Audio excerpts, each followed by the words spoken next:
希伯來書第10章。律法既是將來美事的影兒，不是本物的真像，總不能藉着每年常獻一樣的祭物，叫那近前來的人得以完全。若不然，獻祭的事豈不早已止住了麼？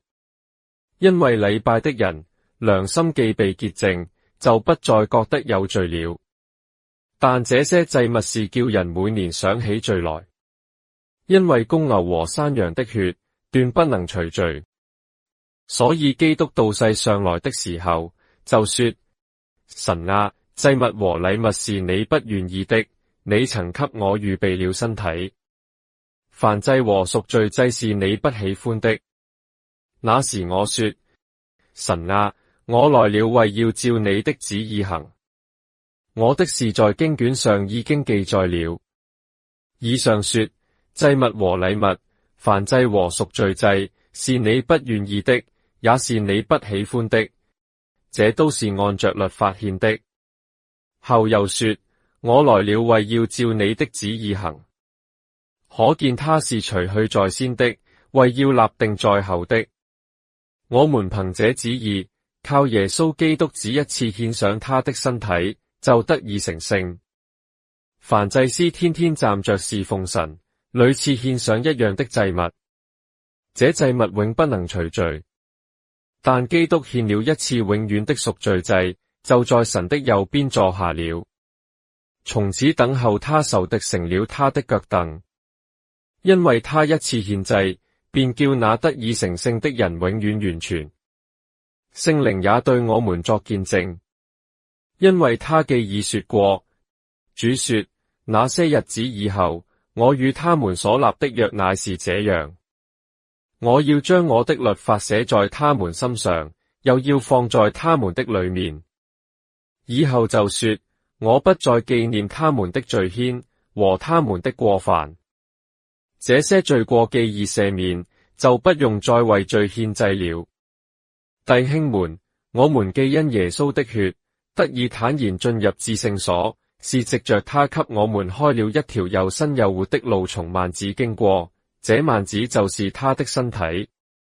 又有一位大祭司治理神的家，並我們心中天良的虧欠已經灑去，身體用清水洗淨了，就當存着誠心和充足的信心來到神面前，也要堅守我們所承認的指望，不致搖動，因為那應許我們的是信實的。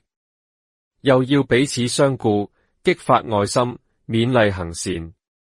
你們不可停止聚會，好像那些停止慣了的人，倒要彼此勸勉，既知道原文作看見，那日子臨近，就更當如此。因為我們得知真道以後，若故意犯罪，贖罪的祭就再沒有了，唯有戰懼等候審判和那消滅眾敵人的烈火。